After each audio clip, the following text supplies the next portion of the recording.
Hey guys, welcome to the Week 2 wrap for ASR, Accounting Standards and Regulation.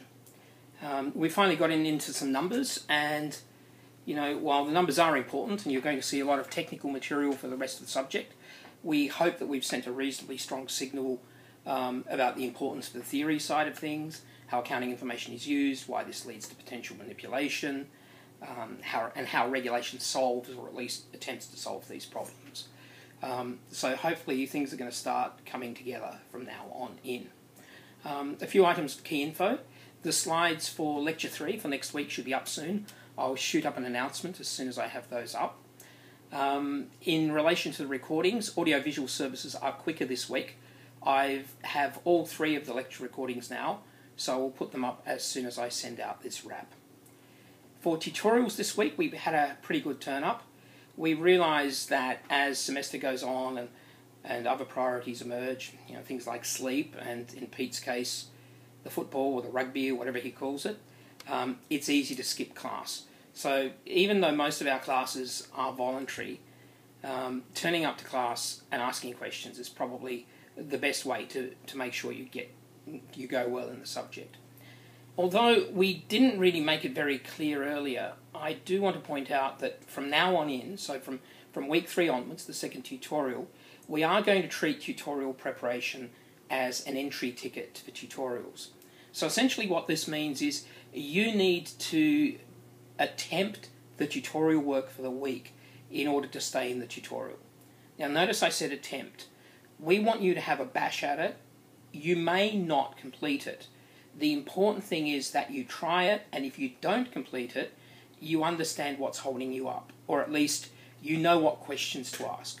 You will get more out of the tutorial if you make an attempt at the homework, even though you don't get too far. So I'm going to ask the tutors to make sure that you've done the work in order to allow you to stay in the tutorials. We do need to motivate you sometimes, and hopefully you'll see that this will be for your benefit. Just a reminder once more, this does not mean that you have to have finished the homework successfully. You must have at least tried it. If you got stuck, that's what we're trying to deal with. If you've got stuck, we want to address why you're getting stuck. Okay, remember we have a bunch of different services for you to learn, a bunch of different support mechanisms, and probably one of the most important are the drop-ins. Now, I ran the drop-in classes in week 2. I had quite a good attendance in the afternoon one, the 1 o'clock one, but I only had about 2 people come to the 5 o'clock one. I still went through net present value and debits and credits. Presumably this means that you all feel comfortable with those materials. Just understand that the amount of people we have turning up means that there is a heap of space there. So if you have questions, you want to come along and ask them, there is a real opportunity in drop-ins. You're not just going to be sitting there and I'm going to be talking at you. That's not the intention. However, for the next few weeks, the drop-ins are going to be targeted at particular things. So this week, week 3, I'm going to look at how to read an accounting standard. And with that in mind, I'd like you to bring AASB 118, either your handbook or bring a copy, print out of it, a copy of AASB 118 revenue. And I'll just talk about how you pick up the important bits from a standard, which parts are explanatory, and so forth.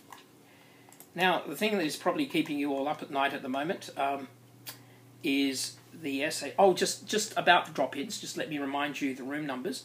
They're both on Thursday, one at 1 p.m, one at 5 p.m. The 1 p.m. one, excuse me, sorry, the one at 1 p.m, they're both in Building 5.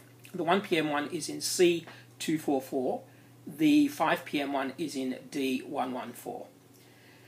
I could have edited that sneeze out, but whatever. Okay, and now the assignment. We've had a few questions about the assignment / essay. Let me just make the point that even though we've called it an essay, we are happy for you to cover it as 3 distinct questions and answer each part individually.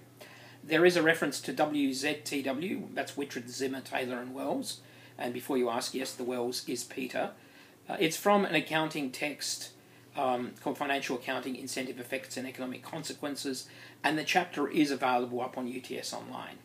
Now, for referencing in the assignment, if you're referencing Whitred, Zimmer, Taylor and Wells, or you're referencing Deegan, it's okay to use just standard inline referencing alone.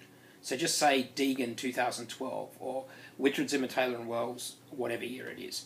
And you don't need to include it in your list of references. But if you're including any other material as a reference, please refer to it fully, provide the full reference at the end of your assignment. Okay, so that's all for now. Remember, tutorials, doing the work in advance is an entry ticket. The drop-ins are still running. Pete will be with you next week. As soon as he's got his lecture slides, I'll send out an announcement letting you know they're out there. And hopefully you've had a good week. Hopefully next week will be better. I noticed the weather forecast for next week, temperatures in the nice high 20s. So we're still staying warm and enjoying ASR. Yeah, right. Okay, guys. Peter will see you, and I'll see you in the drop-ins. Have a good weekend.